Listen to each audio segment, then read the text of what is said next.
May relasyon ba kayo ng asawa ko? Relasyon? Relasyon. As in, relationship? Relasyon. Querida Kapit, number 2, mistress, relasyon. Huy, Terry! Huwag mo akong materi-teri!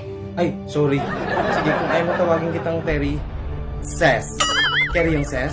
Basta wala nga kaming relasyon ng asawa mo. Magkasosyo lang kami sa mango shake business namin.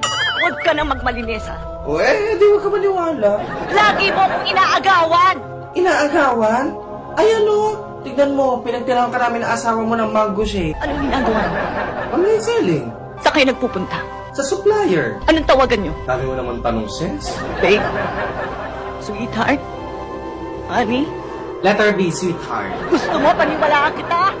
Diyos ko, tatanong-tanong ka pa, di ka na naman pala maniniwala. Sige na, aminin ko na ako ng tawagan namin. Badiday at Toto. Happy?